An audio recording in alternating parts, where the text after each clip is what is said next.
This a Great Game or What? With the Hall of Famer, my dad, Tim Kurkjian. I'm his son, Jeff Kurkjian, and welcome to another episode. Today, we have Hall of Fame basketball writer Bob Ryan on the show.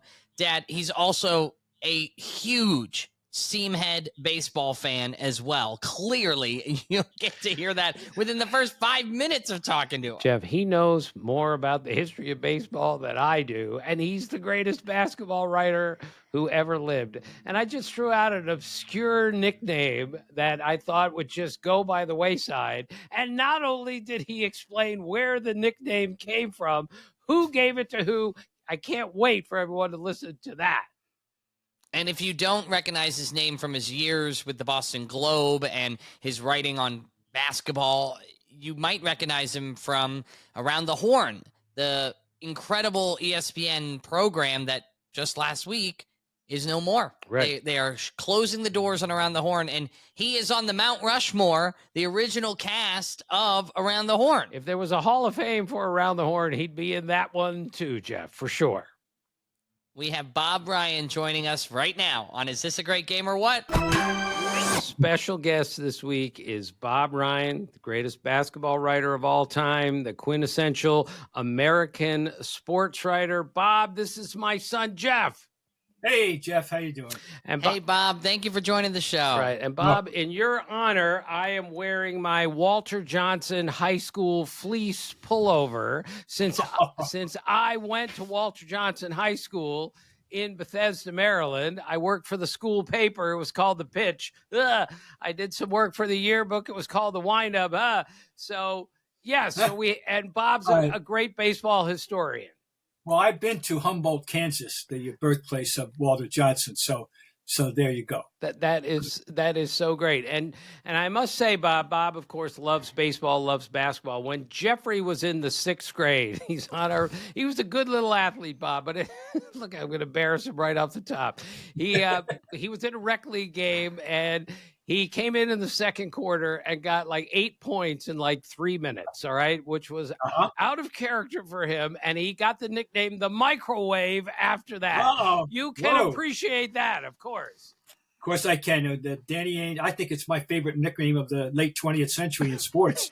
And the way it came about was that yet once more time, and I think the Celtics actually won this particular game. But Vinnie Johnson had gone off, as he often did, and Danny Ainge said, and this is, you can figure out when this was. He said, if they call that other guy the refrigerator, I call this guy microwave because he heats up in a hurry. And that is the derivation of the nickname. And I think it's as good a nickname as we came up with in the late 20th century in American sports. How about that, Jeff? You're the Microwave. And Danny Ainge, I had no idea, came up with the nickname. I love that.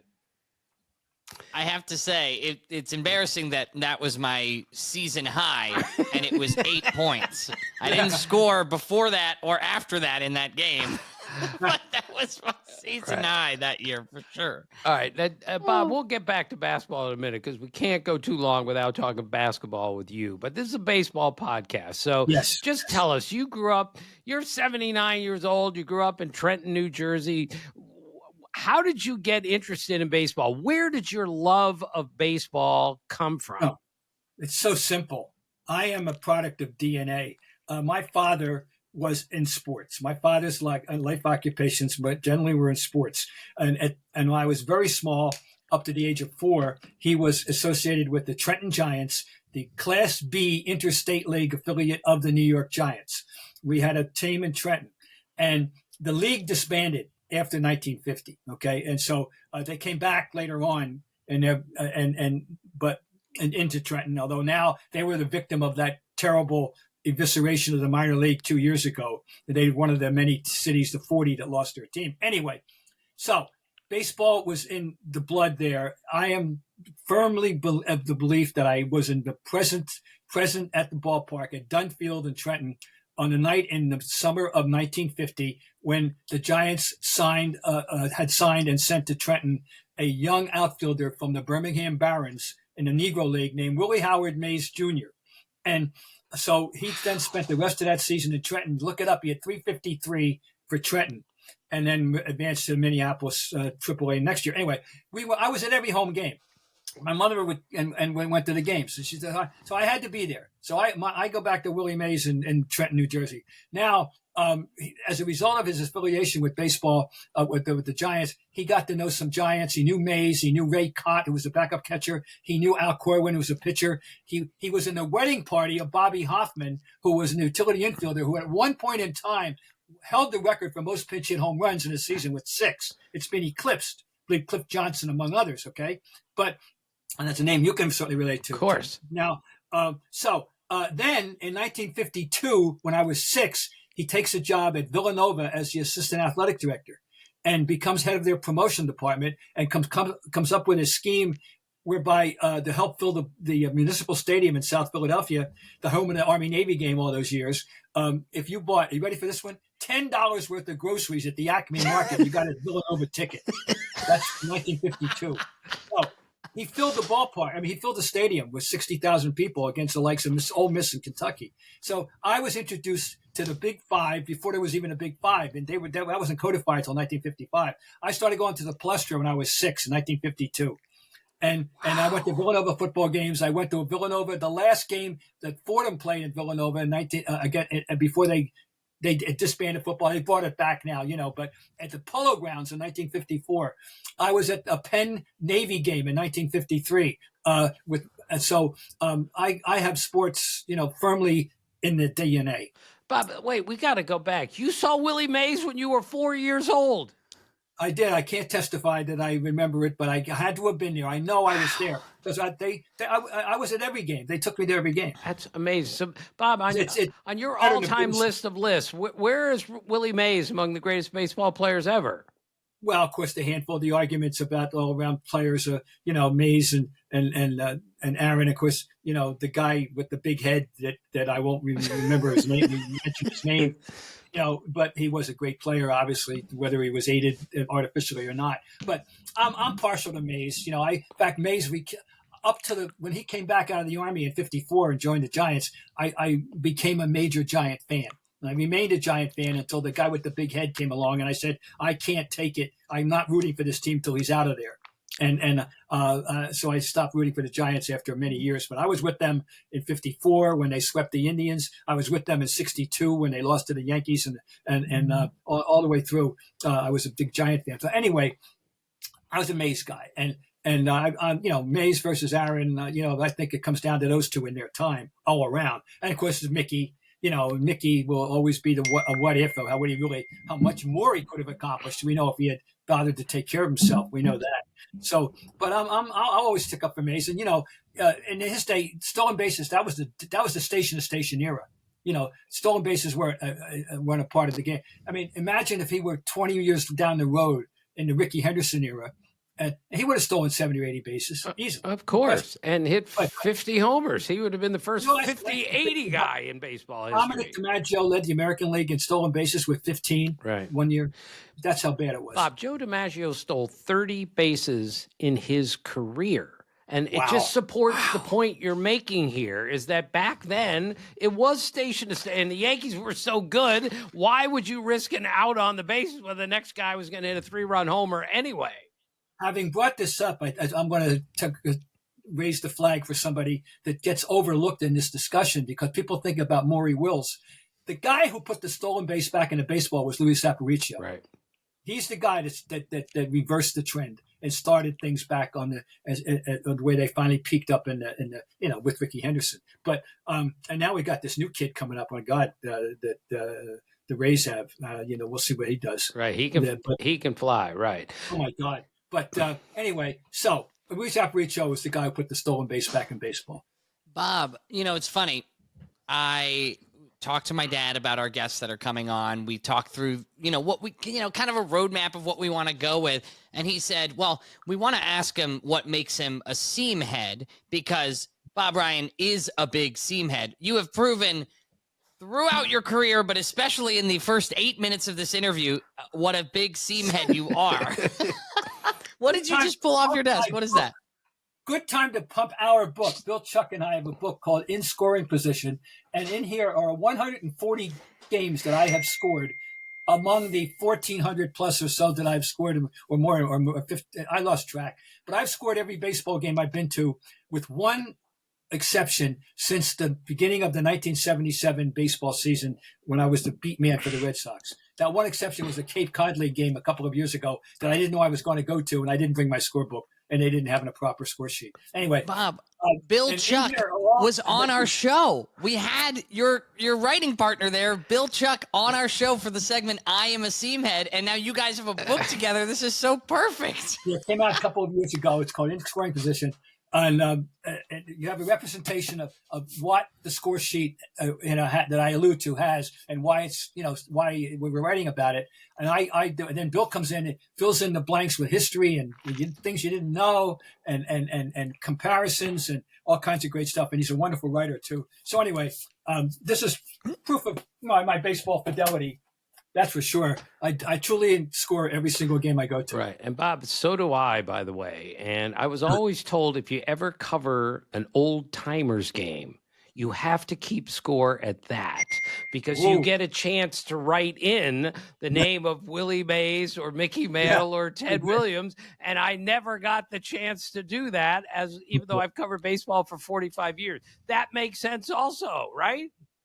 Well, my first book in 1973 was about minor league baseball. The first book that I was privileged to write was called Wait Till I Make the Show.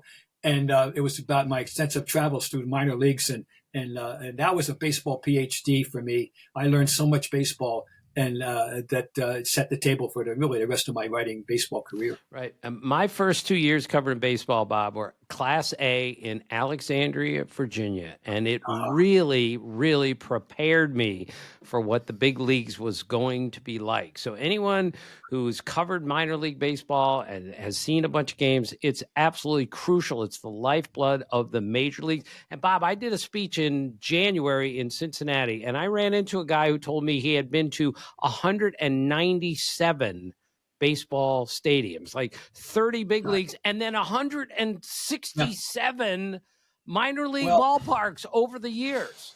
Good for him. Last year I wrote a story for the Globe about the fact that I've been to sporting events in all 50 states, and that's I did a breakdown of states, sport by state, and sports by number, and the two states that I've seen the most sporting events are my two avocations over and above any job assignment I ever had. One is college basketball, where I've been to 206 venues to see college basketball in my life.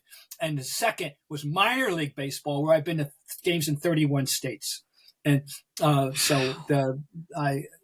just saying, I love baseball. I love minor league. I got to say one thing, and you'll love this, Tim, I bet. If I were a sports editor, I want to be, never want to be an editor, but were I, two things right now. One, my baseball writer, two things. One, he or she would have to spend 2 weeks of the year going through the minor leagues. Just because all the things you would pick up, the things you'd hear, the things you'd learn, the things you hadn't thought about, the things you should know before, and two, you'd have to have a rudimentary knowledge of Spanish. I don't see how you can cover baseball anymore if you don't speak rudimentary Spanish. Bob, my biggest regret in life is I took French in high school and in college. and now that Eric Gagne's retired, I don't have anyone to talk to anymore.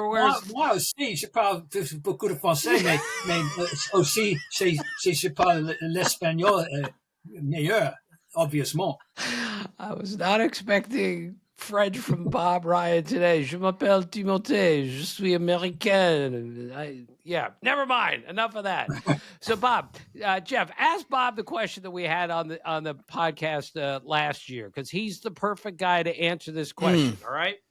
So it was a short-lived debate, Bob, but we talked about, which major city has the greatest combination of athletes in the four major sports? And obviously you need four major sports to go through this all, but is it that obvious that it's clearly Boston, right? I know it sounds so parochial on my part, but I have explored this topic. I think about it. I thought about it several times over the years. What city can match us? Let me just start with this. Since 1925, when Eddie Shore joined the Boston Bruins, up to this at the present moment, until up to like last year, Boston, Massachusetts had on one of its 4 major sports teams, and remember, they didn't get a football team till 1960, okay, in the American Football League.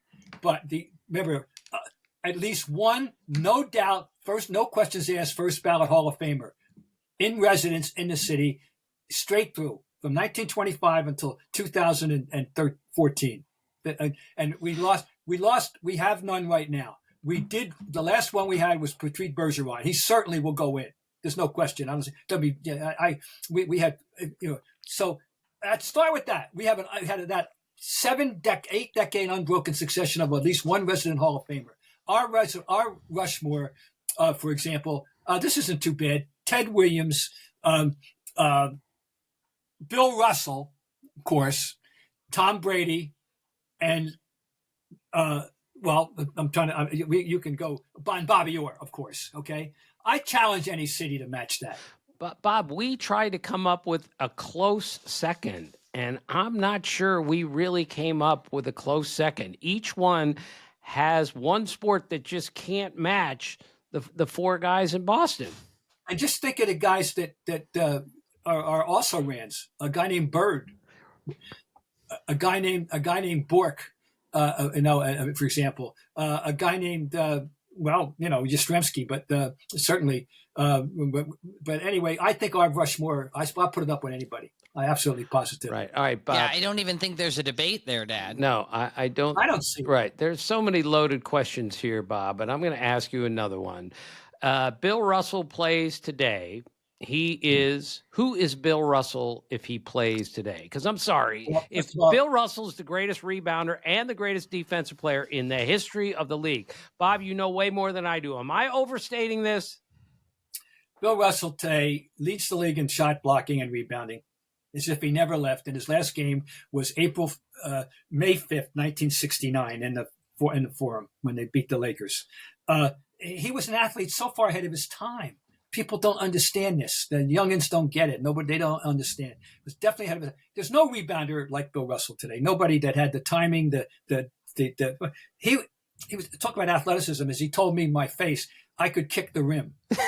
I mean, he was a high jumper. He was. Jeff, you have no idea. He was a high jumper in college. He could do that. And the rebounding, number one rule of rebounding: do you want the damn ball or don't you? Well, he wanted the damn ball. And number 2, all right. Then it's time. It's positioning, timing, and last but not least, and definitely least, jumping. Well, he had everything.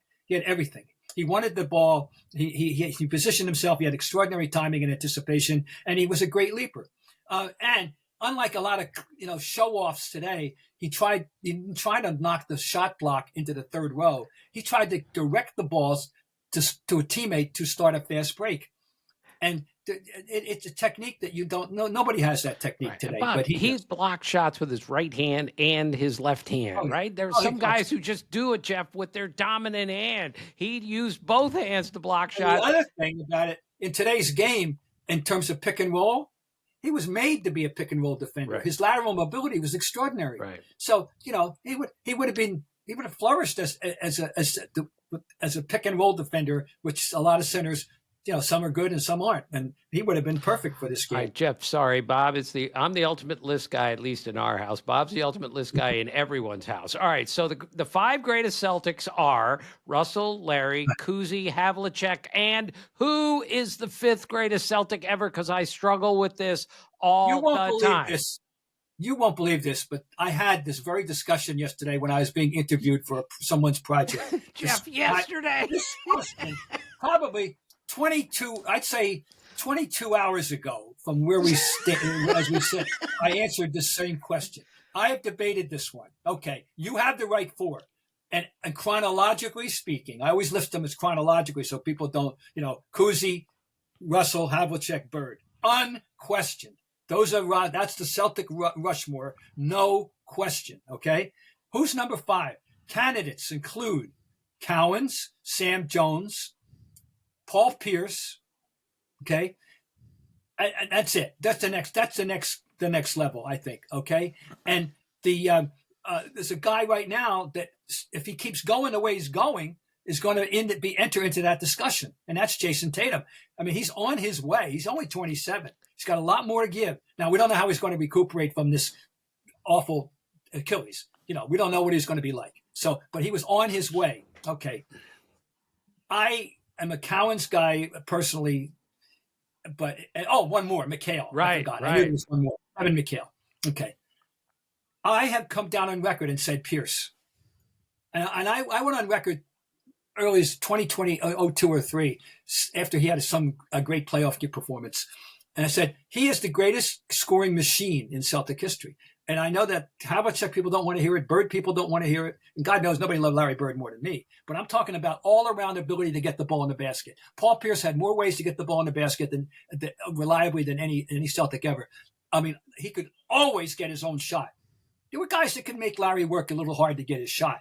But no, Pierce could always get his own shot. He was an excellent three-point shooter.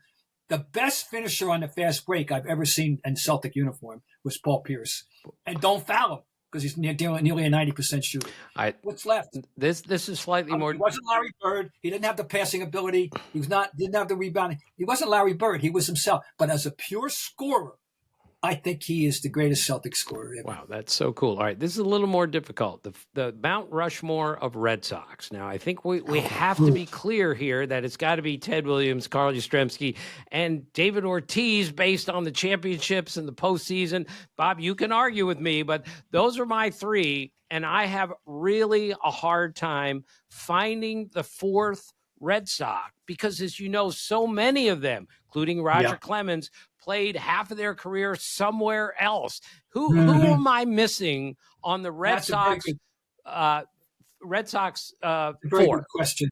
That's a very good question because there's nobody that's jumping out. I'm just trying to think of old. I'm trying to go way back and the way back. Tris Speaker. Jimmy Fox, Lefty Grove. Fox had most of his career in Philadelphia. Bobby Doerr was strictly a Red Sox Hall of Famer, and he had to retire relatively young due to a bad back. He was only like 31. He was on his way to the Hall, and he made the Hall of Fame for the committee, but he was on his way, unquestioned, to be a Hall of Famer. You might throw him in there. Of course, the most beloved Red Sox guy with it associated was Pesky. Right. Even though he had career he was traded. He played in a famous major trade. He was traded to Detroit. But he hit 300 lifetime as a Red Sox. Was a great table setter in the late 40s. You mentioned, Roger won 191 games for the Red Sox, and the Cy Youngs that he won.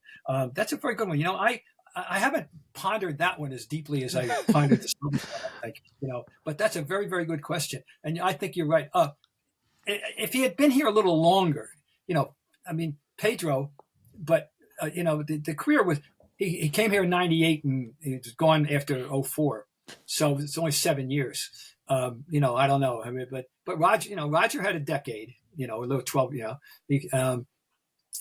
It might be that it's a good one. I know I'm babbling because I don't have a definitive answer. There isn't a definitive answer, Bob. That's the point. And Pedro for 99, 2000 is the greatest pitcher for a short period that I've ever seen in my life. Me too. Am I overstating? No, I'm glad you said that because it was so electrifying. Every night out, you wondered what he was going to do. You wouldn't want to think about missing the start of Pedro pitching in those days. Some of the stuff he did was just ridiculous. And that game he pitched in Yankee Stadium when he struck out the 17, he gave up. David Cohn, I was there the next day, and David Cohn told me that's the best game I've ever seen, including my perfect game. Bob, I did that game on the radio. I did the color on the radio that night. I'd never done color on the radio before. It was me and Charlie Steiner, and he went out and threw a one-hitter, struck out 17, most strikeouts ever by a visiting pitcher at Yankee Stadium. And Tino Martinez told me years later, I've never seen anything like Pedro threw that night.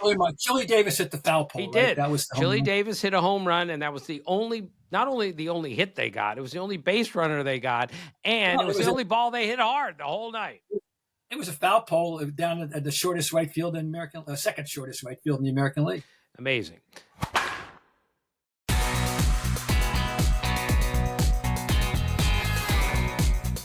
So, Bob, for you, and I want to get into basketball.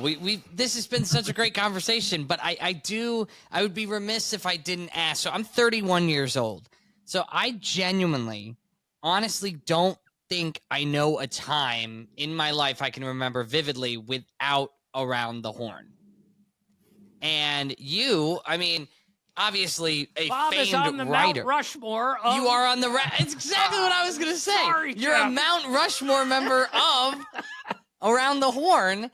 And with that show now leaving programming, you probably have a million stories and a million moments you can recall, but you also must be a little sad like all of us. Well, of course, I'm definitely sad. You know, it's part of my life since November 4th, 2002. I was a charter member of this show, and when we first heard about it and they asked us, told us about us getting involved, couldn't imagine the format. You know, we couldn't figure out, what are you going to get points? What is this? You know, and the whole, you have to understand the two things that people should know. One is that we wouldn't exist without Tony Kornheiser and Michael Wilbon's success on PTI. We are a spinoff. We were a legitimate sports show spinoff, talking head spinoff. The first one you can truthfully say, or you can accurately say, that's exactly all we were. We wouldn't exist if they didn't exist and they hadn't had a success. So that's number one. Number two, the genius behind the format of both shows is a man named Eric Rydholm. And Eric, the public doesn't know Eric, but we worship the ground he walks on with regard. It was intellectual capacity. He was phenomenal. He came up with all the format gimmicks on both shows. Okay, so they tribute to Eric Rydholm. I'm very proud to have been on this show all these years, and we watched the show evolve from the original 5 people. There were only 5 of us when we started. And the 3 originals that are left are myself, Tim Calishaw, and Woody Page. And the 4th was Jay Mariotti, and the 5th was T.J. Simers of the L.A. Times. We were the original 5. Now it's evolved into, right now, as it ends, there are over 20 rotating panelists. And women and men of color and Latinos. And we've touched all the appropriate bases, and the show's better off for it. And some wonderful people have joined the cast. But, the 3 of us are proud to say that we were there from the beginning. And, of course, the person who took the best advantage of it was Woody. There's no doubt about it. Woody came up with the chalkboard. Woody came up with Woody made himself a cult hero, really. And I say he became America's funny uncle, to all those college kids out there.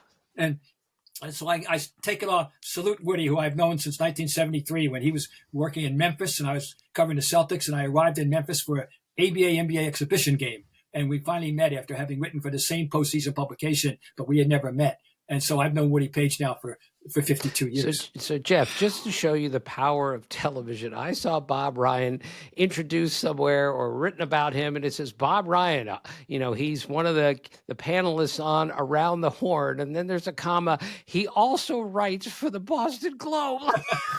Like that's an afterthought. Are you crazy?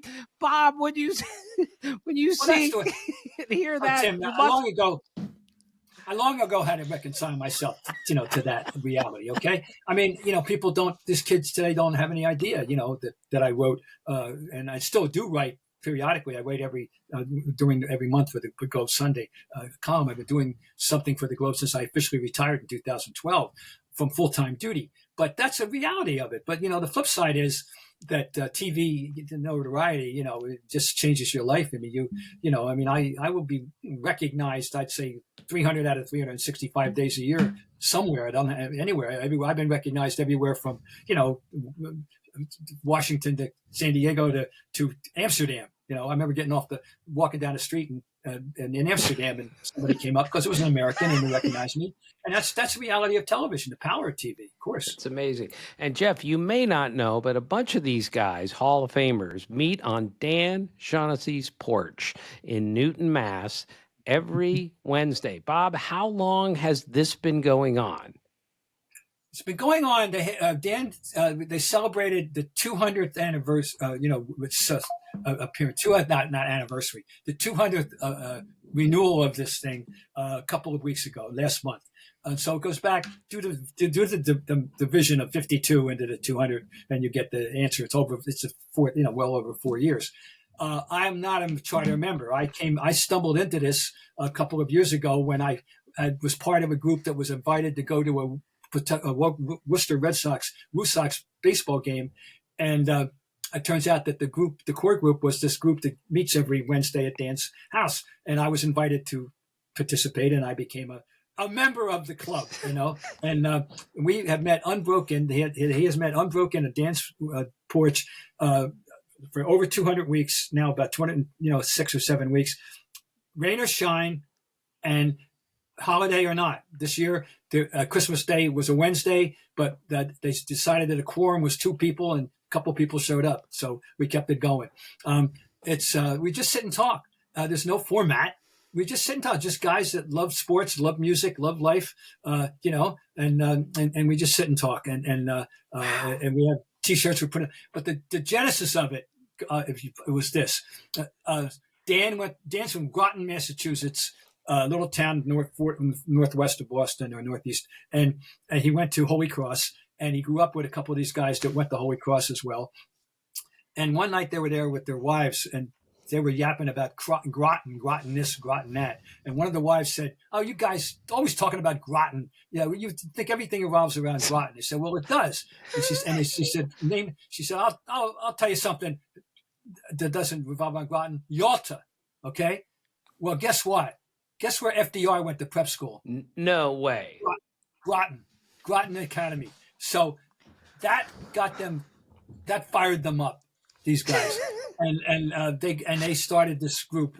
And so at the end, 2 of these guys are twin brothers that are boyhood friends with Dan's. And the third one is the assistant coach. The one of them, Mike Levine, was the head women's soccer coach, started the program at Boston College.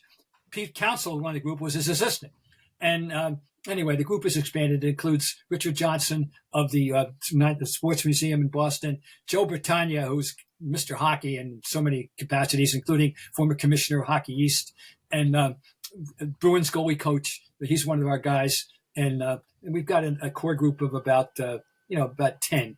And so we meet every Wednesday at Dan's house at 2:00. Dan, Bob, the last time you met Dan, Peter Gammons, and you were there at the same time. Peter joined us yesterday, and of course, Peter and I go back to June 10th, 1968, when we were fellow summer interns starting day one at the Boston Globe. Well, tell us that story, Bob. That's where it all began? The 2 of you, right? You have to. Yeah. Well, I mean, he was this guy from University of North Carolina. I was this kid that just graduated 1 week earlier from Boston College. Now, I don't know if you realize that, internships are generally for undergrads, but I was a grad, but I got this internship at the Globe, and legitimate, interview process. And one of the guys I met, we were 3 of us, a third guy named Dave Martin. I don't even know whatever happened to Dave, but Peter Gammons and I met that day, and we hit it off. And our first story, you'll love this, guys. That day, our first story. That was the weekend. That was the Monday following the Bobby Kennedy assassination, which had taken place on Friday night, I believe. And our job was to canvass newspapers around the country. And in those days, you had to do it by calling them up because there was no internet and there was no, that was it. You called them up and find out what if the columnist had addressed this topic on the subject of whether or not baseball should have played that weekend. Remember, there was a big controversy. And some people did. I believe Rusty Staub, for example, did not play. But and whether they had editorialized or had a column write about it, and we put the story together, canvassing American papers. It was a joint byline by Peter Gammons and Robert Ryan. And that was the one and only time in all those years that I was ever Robert Ryan. I went in the next day and said, "Please, I'm not too formal. I'm Bob." And but you'll see that byline. It was alphabetically. Peter Gammons, Robert Ryan. And we've known each other ever since. Bob, tell us who Peter Gammons is. If someone were to ask you, who is Peter Gammons, how would you describe that? Peter Gammons, one time I don't know anybody who loves anything more than Peter Gammons loves baseball. I've said that for 40 years. Peter Gammons, though, is also an accomplished musician who has made up good inroads in that world. But Peter is he was with the Globe and Sports Illustrated and ESPN and other entities, has accomplished in an inner sanctum of greatest baseball writers of all time. Peter's contacts were impeccable, and his writing of baseball was extraordinary, and we were, the Globe was so lucky to have him. Right. But his whole career here has been about baseball. Although he did go to Sports Illustrated twice. The first time he went, they actually had him do hockey. Right. And then he came back in 1977 or 78, excuse me, and resumed what he should be doing, which is baseball.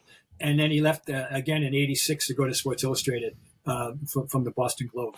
But you can't find a better base. First of all, I'm talking about not just the knowledge and interest, but the prose, the ability to describe a baseball game, ability to identify things. No one was ever any better than Peter Gammons. Right, Bob, I was the beat guy for the Rangers in '85, Dallas Morning News. I knew my team was making a trade, but I couldn't figure it out. I knew a trade was coming. I couldn't figure it out. I called Peter, who's the beat guy for the Red Sox at the time. I said, Peter, my team is doing something. I can't figure this out. He goes, oh, you're getting Cliff Johnson later today. And like 2 hours later, the Rangers acquired Cliff Johnson. He was ahead of the beat writer for the Dallas Morning News, and he's working in Boston. That's who Peter Gammons is. Yep, he was that, and but he and I have been, we've been friends. But he also loved basketball, and we hit it off immediately because first of all, he's a Tar Heel. He's got to love basketball, right? He went to North Carolina, and he does, and he knew basketball. And we both wrote high schools for several years, while we were still doing pros. That's the way it worked in those days. I covered high school football in the fall 4 years while I was still the beat man of the Celtics, and in the early '70s. So that's the way it was in those days. You covered the Celtics and you covered high schools. That's right, and I covered high school baseball. And 1972, I picked what we called the All Scholastic, which is the All Eastern Massachusetts team, and I had the duty of picking a whole team myself with the aid of obviously of my sources.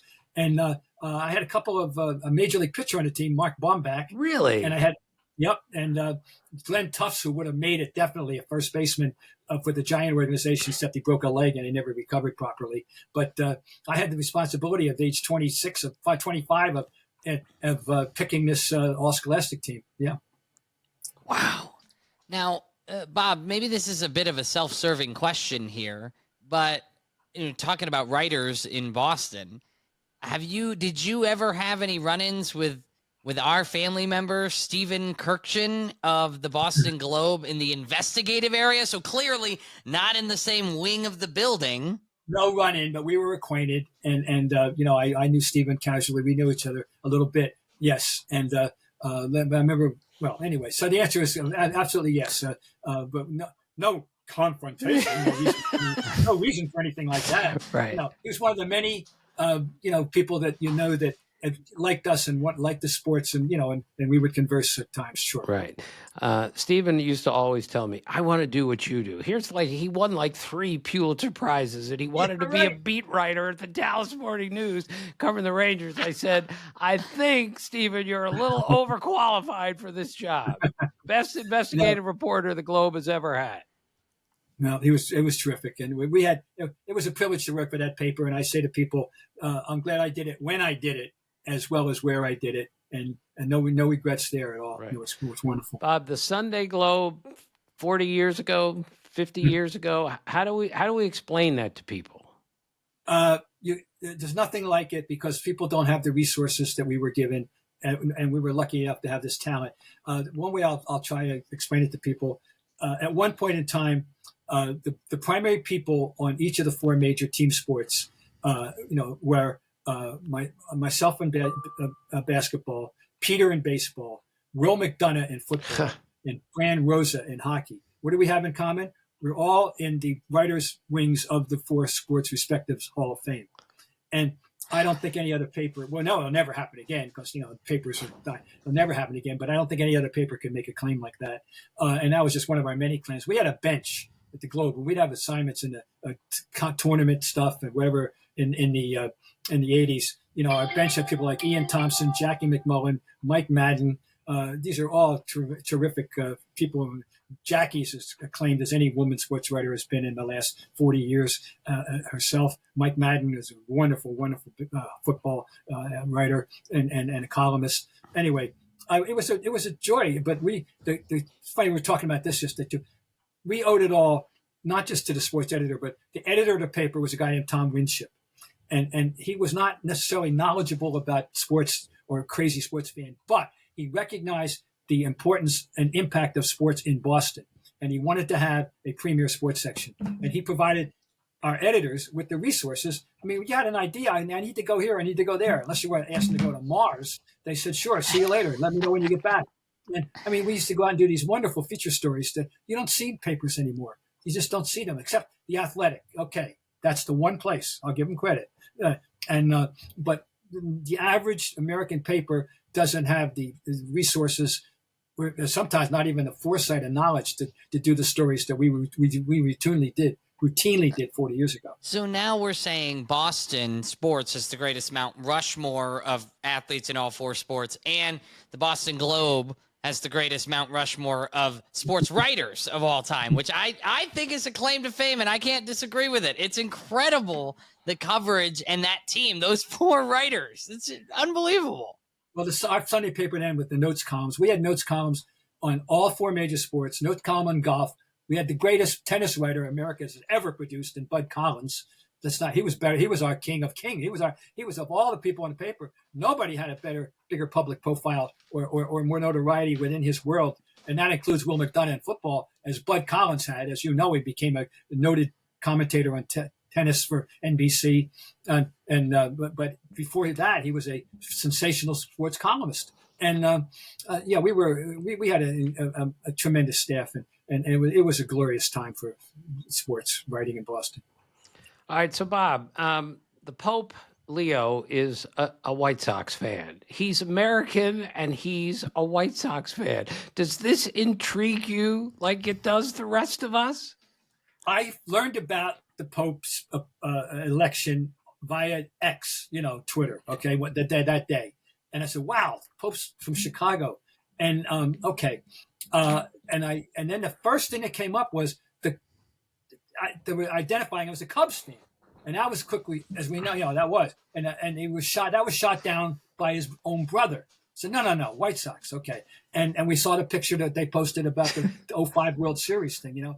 My question, far more important for me, and I X'd immediately, could it be this is the first Pope who ever set foot in the Palestra?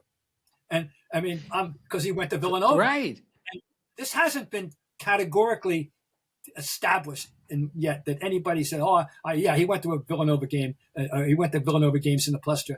I got to know that. That's because that was the one that mattered to me more than, I'm a baseball person too, but the Palestra was my favorite of sports venue of all time. And so I was curious and still am to make sure we want to verify. Somebody's got to ask him a direct question. One of these Americans go visit him. Hey, JD, when you go talk to him again, ask him if you ever went to the Palestra. So, Bob, before I became a full-time baseball writer, I covered You were a priest, right? Oh, no, I'm sorry. I covered American University's basketball team with Gary Williams as the coach, and they played a game at the Palestra, and I covered a basketball game at the Palestra with Gary Williams as the coach. It was like the coolest thing ever. You've been there how many times? Too many to count? Who knows? I always said I wanted to be buried at a half court at the Palestra, and I'm sure I'll be a waiting list, but I wouldn't mind that. That would be my ideal. You can't. There was what made it the compact nature of it, the way the seats are on top of the court, but the way the scoreboard worked, the way everything was. Those days, it was just amazing, and there was nothing better than a Palestra doubleheader. In the first game, one of the Big Five teams played an outsider, and the second game was a Big Five game. That's the way they arranged it so often in the 70s and 80s. And so I remember one night I was there for Boston College in 1967, and we're beating St. Joe's, and we did win that game. But about 5 minutes to go, it was the Temple LaSalle game was next, and on the one side of the building, they started going, "Let's go Explorers," and the other side are going, "Let's go Owls." And our game's going on, and they're going back and forth and back and forth and back and forth. I mean, that was just another night at 33rd and Locust at the Palestra. Right.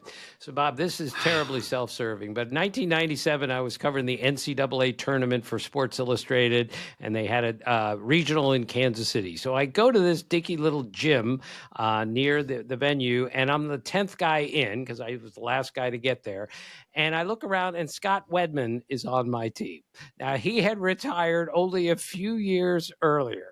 And I just got such a charge out of this. He comes up to me because I guess he recognized I'm the shortest guy here. So maybe I'll be bringing the ball up the court. He looks at me and he goes, "Look, I'm not really going to play in these games. I'm just going to shoot. I'm going to be standing over here. I'm not going to guard anyone. I'm not going to the basket. I'm not getting any rebounds. I'm just going to shoot." So we got it to Scott Wedman for 8 straight games. And I'm not kidding you, Bob. It was like the day he went 15 for 15 at the Garden. And we won 8 straight games, and all he did was shoot it. Does this sound like Scott Wedman to you? Yeah, it does. I mean, Scott Wedman famously in the Memorial Day Massacre in 1980, against the Lakers, he went 11 for 11 in that game, and he could shoot the basketball. Oh my gosh! Bob, we got to finish with baseball. We talked about the Seamheads. Now, did you once tell me that you could name the World Series champion every year back to the first year? Could you do that at one point in your life? Yeah. Absolutely. But I couldn't tell you the last 10. That I could go. I could probably get all the way up to 2000, 2001, and from 1903, you could go 100 years. The Pirates and Red Sox, of course. Right. I mean, I can. I'll tell you my trouble. I have 2 trouble years. 1910. Well, I had one area period. 1912 with the Red Sox and Giants in 8 games, by the way. You know, and I had a tie game. The 10, 11, and 13, I have trouble for some reason. I know the Cubs and the A's are involved in there, but 14 easily. That's it. That's when the Miracle Braves swept the A's. Who doesn't know that, right? So, of course, no, I could, but I can't anymore. But I could. Jeff, the greatest basketball writer of all time, could name every team that won the World Series until recently. Unbelievable. We always say on the show, Bob, that only in our sport that we love so much do we have to define whether 14 is 1914 or 2014. That's pretty good. You're right. Yeah. Well, that's a funny thing because I have a hard time wrapping my head around the fact that 100 years means the 20th century. To me, the 100 years means the 19th century. I can't believe we're in it was a centennial, 1924. Are you kidding me? Which, by the way, was the Senators. And over the Pirates. Right. But the Pirates turned the tables the next year. Don't worry about that. Walter Johnson. We started with Walter Johnson. We'll end with Walter Johnson. By the way, Bob, not only did I go to his high school, get this, he died on December 10th, 1946. I was born on December 10th, 1956. 10 years to the day that Walter Johnson died, I was born, and then I went to his high school, and now I wear the Walter Johnson shirt. Jeff, how often do I wear this shirt? You can tell the truth. It is by far the most used piece of clothing my father has ever worn. I mean, the amount of times I do all of the social media for the show, Bob. So I cut videos up, I produce all the episodes. The amount of times we have on our feed multiple times of him wearing the same sweatshirt on different recording days. So you'll see me changing, but not him. Am I correct that he hit 437 in 1923? Yes, Bob, 8 years in a row. He had a higher batting average than he did an ERA. Think about that for a second. He hit 41 triples, which is the most in the modern era, 1900 on. He wasn't just Bob, he threw 110 shutouts. He had 38 1-0 shutouts. So Curt Schilling and Pedro Martinez combined had 37 shutouts. combined by any score. And Walter Johnson had 38 1-0 shutouts. That's how great the big train was. The big train, absolutely. I know. And I think it was 23-7 that year, and 23 when he hit 437. So not bad. That is absolutely. All right, I want to leave you with this piece of trivia. Yes. Because you mentioned Walter Johnson and home runs, and this is my favorite, one of my absolute all-time favorite pieces of. Warren Spahn hit a home run in 17 consecutive seasons, at least one home run in 17 consecutive seasons, ending at age 43. Is that right? Yes. And I want to know how many guys ever hit a home run in 17 consecutive seasons, let alone a pitcher. Right. Maybe the greatest left-handed pitcher of all time, certainly the winningest left-hander of all time, the most durable pitcher of all time. Bob, he used to throw BP in between his starts. He pitched in relief here and there in between his starts. No, we love him. Of course, he had the famous line about Casey Stengel, who we played for in 1942 with the Braves and in 1965 with the Mets. And he said, I knew Casey Stengel before and after he was a genius.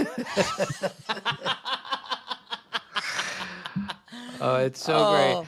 Bob, we kept you for 45 minutes. We could have kept you for 3 hours and 45 minutes. There's still a million questions to go, but we're going to leave you here. Thank you so much for joining our podcast, baseball, basketball, everything else. Willie Mays at age 4, Jeff. I had no idea. What a cool thing. My pleasure, guys. Anytime.